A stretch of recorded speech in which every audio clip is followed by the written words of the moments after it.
로버트 프로스트라는 시인은 노란 숲 속에 난 두 갈래 길에 대한 시를 썼습니다.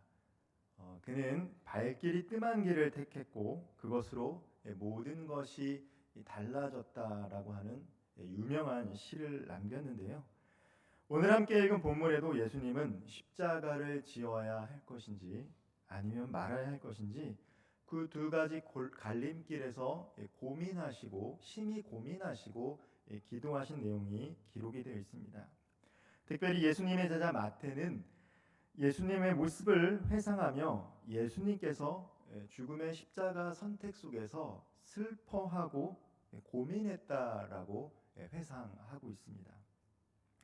하나님의 아들이시고 또한 하나님이신 예수님조차도 하나님의 뜻을 놓고 심히 고민하고 번민했다라는 것이 우리들에게 큰 위로가 되지 않을 수가 없습니다.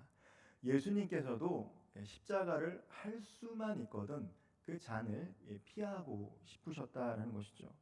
그럼에도 불구하고 예수님께서는 하나님의 뜻을 구했습니다. 결국 하나님의 뜻을 구했습니다. 그리고 순종하셨습니다. 그렇기 때문에 오늘 저와 이 자리에 나와 있는 우리 모든 청년들과 성도들이 죄사함을 받고 하나님의 귀한 자녀가 된 줄 믿으시기를 바랍니다. 한 사람이 범죄함으로 말미암아 죄가 세상에 들어왔고 한 사람이 순종함으로 말미암아 모든 사람에게 구원의 길이 열리게 된 것이죠. 우리는 짜장면을 먹을까, 짬뽕을 먹을까 고민을 하죠. 그래서 나오는 게 이제 짬짜면 같은 게 나왔는데 그것은 이제 기호의 문제죠. 선택 가운데 기호의 문제입니다. 그것이 짜장면을 먹든 오늘 점심에 짬뽕을 먹든 이것이 우리 삶에 큰 영향을 끼치지는 않습니다. 그러나 삶을 살다 보면은 어떤 선택이 우리에게 큰 영향을 미칠 때가 있죠. 어느 대학에 가야 되는가 이것도 우리들의 삶에 영향을 미치죠. 그리고 졸업하면 이제 어디서 취직을 할 것인가, 누구와 결혼을 할 것인가, 결혼 후에는 어디로 이사를 가서 가정을 꾸릴 것인가, 그리고 직장 생활을 하다 보면 계속해서 이 직장을 다닐 것인가 말 것인가, 아니면 새로운 사업을 할 것인가 말 것인가, 이 형제 자매를 만날 것인가 만나지 말 것인가, 이러한 것들이 우리들의 삶에 영향을 줍니다. 그리고 많은 청년들과 우리 성도님들이 이러한 삶에 영향을 주는 이 결정을 놓고는 하나님의 뜻을 구하는 기도를 하게 마련입니다. 특별히 이제 특별한 목적을 두고 기도할 때가 있죠.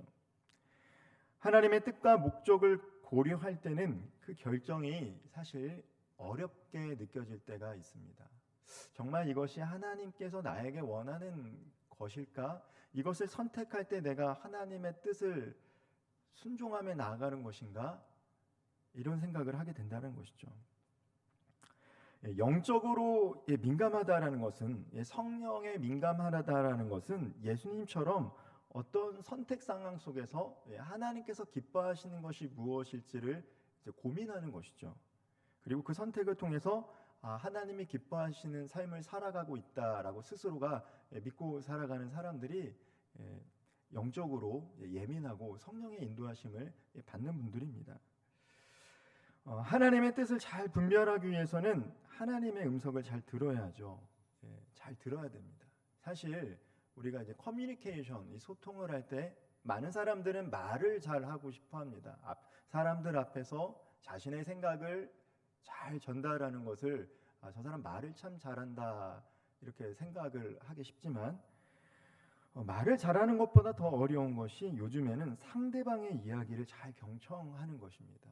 그래서 다른 사람의 이야기를 잘 경청하는 사람은 어디를 가도 사람들이 많이 환영하고 좋아하죠.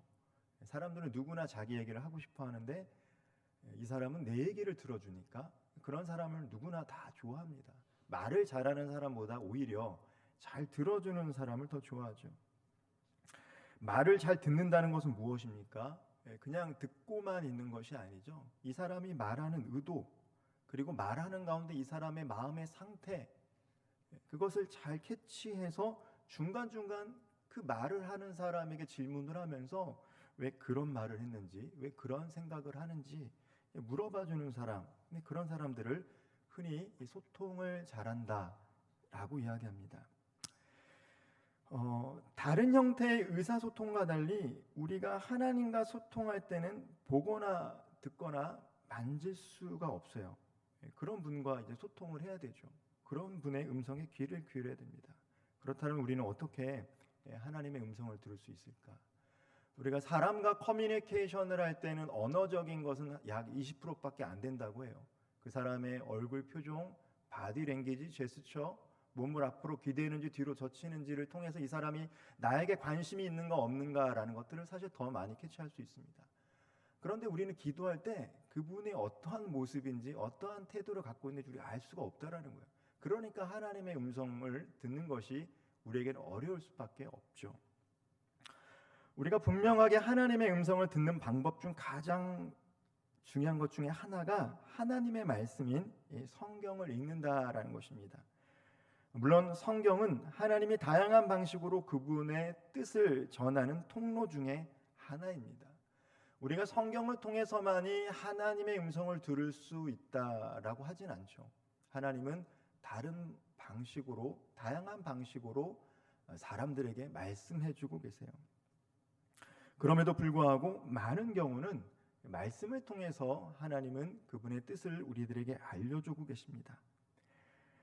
선지자들에게는 세미한 음성을 통해 말씀해 주셨고요. 야곱과 요셉, 베드로에게는 꿈을 통해서 말씀해 주시기도 했습니다. 그리고 흔히 이 자연 계시라고 하죠. 믿지 않는 사람들, 신의 존재를 믿지 않아도 이 창조 세계를 바라보면서 이 자연 계시를 통해서 만물을 주관하고 이 섭리를 주관하시는 분이 있겠구나라는 것들을 안다라는 것이죠. 사람들에게 신이 있다라는 것을 알만하도록 보여주신다라는 거예요. 지금 이 자리에서 예배를 드리는 우리는 때로는 찬양을 통해서도 하나님의 음성을 들을 수 있어요. 하나님께 찬양하는 가운데도 그 세미한 음성을 찬양을 부르는 가운데 들을 수 있습니다. 그리고 말씀을 통해서도 들을 수 있고요. 기도하는 가운데도 하나님은 하나님의 음성을 우리들에게 들려주십니다. 하나님이 어떠한 방법으로 우리에게 말씀하시든지 그럼에도 불구하고 늘 성경은요, 하나님의 말씀은 과연 이것이 하나님에게로부터 온 말씀인가 아닌가를 잘 분별해주는 안내자가 된다라는 거예요. 흔히들 죄송합니다. 직통 계시를 받는다라고 하시는 분들도 있어요. 내가 하나님의 음성을 들었다라고 하시는 분들이 있습니다. 저는 특별한 사람에게는 하나님께서 직접 말씀해 주신다는 것을 부인하지는 않습니다. 그러나 우리는 그것이 과연 성령이 들려주시는 음성인지 아닌지를 분별할 줄을 알아야 된다는 것이죠. 그렇기 때문에 우리는 늘 말씀을 통해서 이것이 과연 하나님께로부터 온 음성인지 아닌지를 분별해야 한다는 것입니다. 예수님께서는 늘 말씀을 가까이 하셨습니다. 누가복음에 보면요, 어렸을 때부터 예수님은요 당대의 학자들과 함께 성경에 대해서 논했어요. 그 어린 시절에. 그리고 공생의 사역을 시작할 때 사탄을 말씀으로 대적하셨고요. 서기관들과 바리새인들과의 그 위험한 줄타기 속에서 주님 사역하셨는데 그때마다 그들에게 말씀으로 그들을 무력화시키셨습니다. 그리고 예수님께서는 오늘 십자가에 달려 죽으시는 그것조차도 예언의 성취다라고 말씀해주고 계세요. 즉 하나님의 뜻을 임의로 해석하는 것이 아니라 말씀으로 분별해주고 계심을 우리들에게 보여주고 계십니다. 사실 우리는 어떤 선택을 놓고 이것이 하나님의 뜻인가 아닌가를 알려고 해요. 저 마음에 드는 저 형제, 저 자매가 정말 하나님께서 내게 붙여주신 인연인가 아닌가 우리는 알고 싶어 하죠. 내가 가고자 하는 저 직장이 정말 하나님께서 원하시는 직장인가 아닌가 우리는 알고 싶어 합니다. 그러나 그런 것에 대해서는 성경에 기록이 되어 있지 않아요. 다만 하나님의 뜻에 대해서 명확하게 기록이 되어 있는 것은 데살로니가 4장 3절 말씀을 제가 한번 읽어보도록 하겠습니다. 데살로니가 4장 3절입니다. 하나님의 뜻은 이것이니 너희가 너희의 거룩함이라 곧 음란을 버리고. 그리고 데살로니가전서 5장 18절 말씀입니다. 범사에 감사하라. 이것이 그리스도 예수 안에서 너희를 향하신 하나님의 뜻이니라. 그리고 베드로전서 3장 17절 말씀입니다. 선을 행함으로 고난을 받는 것이 하나님의 뜻일진데 악을 행함으로 고난 받는 것보다 나으니라. 성경에는 내가 저 사람을 만나는 것이 하나님의 뜻입니까? 아니면 이 직장을 선택하는 것이 하나님의 뜻입니까에 대한 구체적인 하나님의 뜻에 대해서 나오지 않습니다.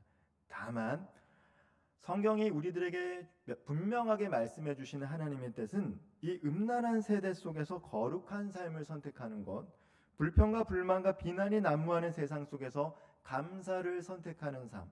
비록 내가 이것을 선택하면 반드시 고난받을 줄 알지만 이것이 악을 행하는 것이 아니라 선을 행하는 것이기 때문에 선택하는 것이 바로 하나님의 뜻임을 분명하게 얘기해 주고 있습니다.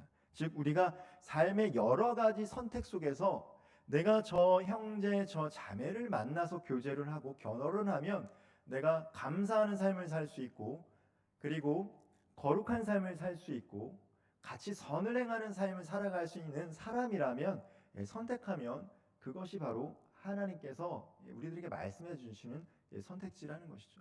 내가 직장과 진로를 놓고 고민하고 있는데 내가 이 진로를 선택할 때 거기서 늘 거룩하고 감사하고 악을 도모하는 것이 아니라 선한 일을 할 수 있는 직장과 진로라면 거기가 바로 하나님의 뜻이 있는 곳이다라는 것입니다. 우리가 어떤 것을 선택할 때 거룩할 수 있는지, 감사할 수 있는지, 하나님의 선한 일을 도모할 수 있는지를 놓고 선택할 수 있는 우리 저와 모든 청년들과 성도님들 되기를 주님의 이름으로 축복드리겠습니다. 또한 우리가 이것이 하나님의 뜻인가 아닌가 알 수 있는 것은 우리가 말씀과 더불어 기도할 때예요. 기도할 때. 기도를 흔히 영적인 대화라고 합니다. 그 영적인 대화 속에서 우리는 우리의 마음을 하나님께 아뢰는 간구의 영역이 있어요. 간구가 다 기도는 아닙니다. 기도는 하나님의 음성을 듣는 것까지 포함해요. 그래서 간구, 이 서플리케이션만이 기도가 아니라는 거예요. 우리는 간구하는 것만을 기도라고 생각하지만 기도의 영역은 넓죠. 그 안에서 간구의 영역이 있습니다. 예수님께서도 특별히 제자들에게 구하라고 하셨어요. 간구하라고 얘기하셨어요. 왜 구하지 않니? 라고 얘기하셨습니다. 우리 요한복음 16장 24절 말씀을 제가 다시 한번 읽어보도록 하겠습니다. 요한복음 16장 24절 말씀입니다. 지금까지는 너희가 내 이름으로 아무것도 구하지 아니하였으나 구하라 그리하면 받으리라 너희 기쁨이 충만하리라. 예수님께서 뭐라고 말씀하십니까? 구하래요. 제자들아 구해라. 왜 구하지 않니? 내 이름으로 구하면 구하는 것들을 다 받을 수 있단다 라고 예수님께서 알려주셨어요. 그런데 우리가 이 말을 오해하면 안 됩니다. 우리가 원하는 것들을 구하고 나서 마지막에 예수님의 이름으로 기도합니다 라고 해서 그게 예수님의 이름으로 기도하는 것은 아니겠죠. 예수님의 이름으로 기도하라는 것은 예수님의 이름에 합당한 것을 놓고 기도하라고 말씀하시는 겁니다. 그분의 이름에 걸맞는 기도를 드릴 때 우리 주님께서 그 기도를 반드시 응답해 주시겠다라는 것이죠. 만약에 우리가 구할 때 남을 해하는 기도를 하면 하나님 들어주실까요? 남을 비방하게 하는 기도, 저 사람 안 되게 하는 기도, 그럼 우리 하나님 절대 들어주시지 않겠죠. 그러나 다른 사람을 축복하는 기도, 잘 되게 하는 기도, 우리가 그런 기도 드리면 하나님께서 응답해 주신다는 거예요.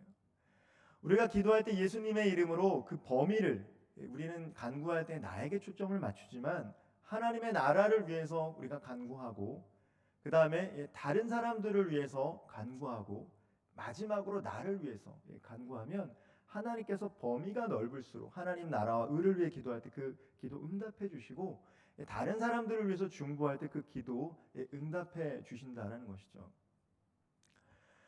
그래서 선교단체 중에 이 조이라는 선교단체가 있어요. 기독교 단체 중에서 Jesus is first, other is second, you are third.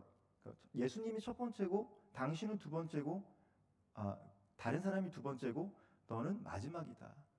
그 순서대로 기도하면 하나님께서 그 기도들을 응답해 주신다는 것이죠. 구하라는 거예요. 구하라는 거예요. 하나님 나라를 위해서 구하는 기도 내가 반드시 응답해 주겠다. 너희들이 다른 사람을 위해서 중보하는 기도 내가 반드시 응답해 주겠다. 그리고 너희들을 위한 기도, 너희들이 욕심과 정욕이 아니라 너희들 위해 꼭 필요한 것들 기도하면 반드시 응답해 주겠다. 근데 왜 구하지 않느냐라고 얘기하십니다. 특별히 이 초대교회, 이 3세기쯤 되면은 이제 기독교가 4세기쯤 되면 기독교가 공인이 되면서 권력의 핵심이 돼요. 로마에서는 출세하려면 기독교인이 돼야 돼요.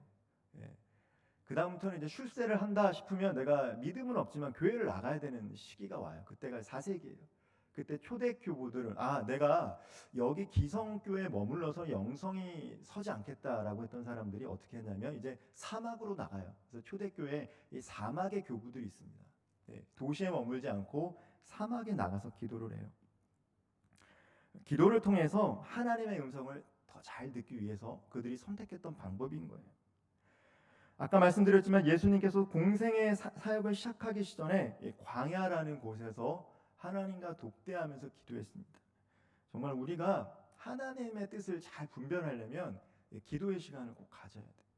하나님이 나를 향한 계획들, 하나님이 나를 통해서 이루고 싶은 것들 분명히 있습니다. 그것을 우리가 빨리 하면 빨리 알수록 다른 길로 가지 않는 삶을 살아가는 것이죠. 다른 길로 가지 않는 삶. 그래서 묻는 게 참 중요해요. 하나님, 나는 하나님께서 어떠한 삶을, 어떠한 가정을, 어떠한 모습으로 살아가기를 원하십니까? 라는 그 기도하는 시간을 가져야 된다는 거예요. 예수님조차도 하나님이심에도 불구하고 늘 기도하셨습니다. 우리 마가복음 1장 35절 말씀을 우리 같이 한번 읽어보도록 하겠습니다. 새벽 아직도 밝기 전에 예수께서 일어나 나가 한적한 곳으로 가사 거기서 기도하시더니. 월요일부터 이제 새벽 기도회가 시작이 되는데요. 새벽에 일어나는 거 참 힘듭니다. 저도 가끔씩은 새벽에 일어나는 거 너무 힘들다. 다른 나라는 새벽 기도 없다는데 왜 한국교회는 새벽 기도 있을까? 이런 생각을 할 때가 있는데 새벽 기도 누가 만들었지 이런 생각을 했는데 새벽 기도 만드신 분 예수님. 새벽 동트기 전에 기도하신 모습을 보고 기도했다라는 것이죠. 우리 예수님 그렇게 바쁘셨어요. 여러분 예수님 너무 바쁘셨거든요. 인싸예요, 인싸. 그 당시에 예수님 가면 5,000명 모인다는 거. 지금도 누가 가면 5,000명 안 모이잖아요. 근데 예수님 지나가면 그 시대 인구수가 적음에도 불구하고 일단 성인 남자만 5,000명 모였다는 거예요. 주님 보려고. 그렇게 바쁜 삶을 살았는데 그 사역을 마치면 항상 한적한 곳에서 사람들과 떨어져서 기도하시고 새벽마다 기도하셨어요. 그리고 예수님은요 중요한 것을 선택할 때 늘 기도하셨어요. 우리 누가복음 6장 12절과 13절 말씀 같이 한번 읽어보도록 하겠습니다. 이때 예수께서 기도하시러 산으로 가사 밤이 새도록 하나님께 기도하시고 밝음에 그 제자들을 부르사 그 중에서 12를 택하여 사도라 칭하셨으니. 오늘날로 말하면 교회 리더를 선택하는 데 있어서 예수님이 기도하고 선택했다라는 거예요. 그냥 이렇게 선택했던 게 아니라 주님이 겟세마네 동산에서 땀이 피가 될 정도로 기도했던 것처럼 제자들을 선택할 때도 기도하고 사람을 세우셨던 분이 예수님이에요. 예수님께서 제자를 그냥 부르신 게 아닙니다. 기도하고 부르셨어요. 하나님께 어떻게 기도했을까요? 똑똑한 사람들, 돈 많은 사람들, 잘생긴 사람들 내게 허락해 주십시오라고 기도했던 게 아니겠죠. 하나님의 마음을 잘 품고 함께 동역할 수 있는 귀한 제자들, 사람들을 세워주게 하여 주십시오. 그래서 선택했던 사람들이 평범했던 사람들을 주님 선택하신 거예요. 그리고 오늘 겟세마네 동산에 왜 올라가셨습니까? 하나님의 뜻대로 십자가를 지시기 위해서 기도하는 거예요. 여러분 우리가 예수님을 신으로 생각하면 안 돼요. 초대교회 이단은 예수님의 인성을 부인했어요. 이거 이단입니다. 예수님은 온전한 인간이시면서 온전한 하나님이세요. 베레 호모 베레 데우스, 이게 초대 기독교의 핵심이에요. 완전한 하나님이시고 완전한 인간이다. 그래서 예수님께서 십자가에 달리실 때 고통을 받지 않았다. 가연설, 영지주의자들 다 이단이에요. 그 뿌리가 있잖아요. 지금도 있어요. 그 뿌리들이 다 이단이에요. 예수님 인간의 육신으로 오셨기 때문에 여러분 배고픔도 느끼고 눈물도 흘리시고 아픔도 느끼셨어요. 그러니까 십자가를 지시기 전에 주님 육신의 고통을 아셨기 때문에 할 수만 있거든 이 잔을 피하게 하십시오. 또한 육신의 고통뿐만이 아닙니다. 여러분 예수님께서 십자가에 달리셨을 때는 하나님의 아들로서가 아니라 인간의 대표자 두 번째 아담으로 오신 거예요. 그래서 예수님께서 십자가에 달리실 때 나의 하나님, 나의 아버지, 나의 아버지라고 안 해요. 엘리엘이 라마 사박단이 하나님이라고 불러요. 그때만은 인간의 모든 죄를 대신 지시기 때문에 하나님과 단절되는 아픔을 겪으신 거죠.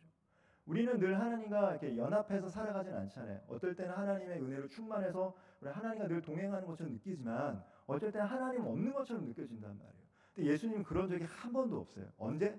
십자가에 달리실 때 빼고는 늘 하나님과 함께 하셨던 분. 그러니까 그게 고통스러운 거죠. 그 잔을 내게서 옮겨달라고 기도하고 계신 거예요. 예수님은 마지막까지도 기도의 시간을 통해서 분명한 하나님의 뜻을 확인만 했던 게 아니라 더 나아가 순종하셨다는 것이죠. 그 결과 십자가를 지실 수 있었어요. 하나님의 뜻을 알고 더 나아가 순종했기 때문에 우리들에게 구원의 길이 열린 줄 믿으시기를 바랍니다. 가끔 저도 그랬지만 많은 사람들은 선택 상황에서 하나님의 뜻이 무엇인가에 관심이 많아요. 그러나 분명한 것은 우리가 어떤 사람을 만나던 어떤 일을 하던 앞으로 어떤 삶을 살게 되던 그것이 나를 거룩하게 하는가, 그것이 나를 감사하게 하는가, 그것이 선한 일을 도모하게 하는가라는 선택지를 갖고 있다라면, 그리고 먼저 그것이 하나님 나라와 의를 위한 선택인지, 그리고 다른 사람들을 위한 선택, 그리고 나에게도 적용되되 그것이 욕심과 정욕으로 그치는 것이 아니라면 어떤 것을 선택하시더라도 하나님은 그 선택에 대해서 기뻐하실 줄 믿으시기를 바랍니다. 여러분의 선택에 대해서 주저하지 마시고 감사하고 거룩하고 선을 행하는 것, 하나님 나라를 위하는 것, 다른 사람을 위하는 것, 그리고 나를 위한 것이라면 어떤 것을 선택하더라도 그것은 귀한 하나님의 뜻이 될 수 있는 거예요. 우리가 그것을 더 분별하기 위해서는 말씀을 가까이 해야 되고요. 우리 영혼이 고요해지는 가운데 하나님의 음성을 들을 수 있도록 기도해야 됩니다. 우리가 물리적인 광야, 예수님처럼 광야로 나가지 않고 사막의 교부들처럼 광야에 나가지 않아도 돼요. 물리적인 시간과 공간이 있으면 좋겠지만 그렇지 못하더라도 각자에게 맞는 시간을 정하셔서 꼭 기도하시기를 바랍니다. 물론 처음에 기도할 때는 익숙하지가 않습니다. 그러나 우리가 운전 처음 할 때 어렵잖아요. 앞에도 백밀러도 봐야 되고 사이드도 미러도 봐야 되고 소리도 들어야 되고 옆에 있는 사람 있으면 얘기도 들어야 되고 운전하다 보면은 참 힘든데 나중에 어떻게 됩니까? 처음에는 뭐 브레이크인지 엑셀인지 몰라가지고 시동 켜고 막 생각을 해야 되지만 지금은 키 열고 그냥 몸이 반응하잖아요. 왜 그래요? 익숙하니까. 운전이 익숙하니까. 마찬가지예요. 우리가 기도하고 말씀으로 분간하면 하나님께서 지금 내게 말씀해주고 계시는구나라는 것들을 내 몸에서 체화가 되는 거예요. 자연스러운 거예요. 이상한 것이 아니라. 익숙하지 않을 때는 어색하고 부자연스럽지만 익숙해지면 설명을 할 수 없어요. 여러분 운전하는 거 다른 사람에게 설명하는 게 쉬워요? 수영하는 사람이 수영하는 법 설명한다고 그 사람이 수영할 수 있습니까? 설명한다고 운전하거나 수영하는 게 아니에요. 이 사람이 수영을 해야 되고 운전을 해야 돼 할 수 있는 거예요. 다만 우리는 쉽게 설명을 해줘야 되지만 막상 수영하고 운전해야 되는 사람은 그 사람이에요. 마찬가지입니다. 우리가 하나님의 음성을 뜻을 분별하려면 말씀을 읽어야 된다, 기도해야 된다라고 얘기하지만 우리가 말씀을 더 가까이 하고 기도 생활을 할 때 그것이 우리가 때로는 설명할 수는 없어요. 제대로. 하지만 하나님께서 우리에게 이렇게 말씀해주고 계십니다라고 이야기해 줄 수 있는 것입니다. 우리가 하나님의 말씀에 익숙해질수록 하나님과 기도하는 시간이 많아질수록 딱히 설명할 수는 없지만 우리가 선택하는 것이 하나님께서 기뻐하시는 선택이구나라는 마음의 평안을 얻게 되는 줄 믿으시길 소망합니다. 말씀을 좀 마무리하겠습니다. 내일부터 이 고난주간의 시작입니다. 주님께서 하나님의 뜻을 분별하고 더 나아가 순종했기 때문에 우리가 구원받게 되었습니다. 우리도 예수님처럼 하나님의 뜻을 분별하고 더 나아가 하나님의 뜻에 순종할 수 있는 삶을 보낼 수 있도록 예수 그리스도의 고난에 동참하는 우리 사순절 되기를 주님의 이름으로 축복드리겠습니다. 기도하겠습니다.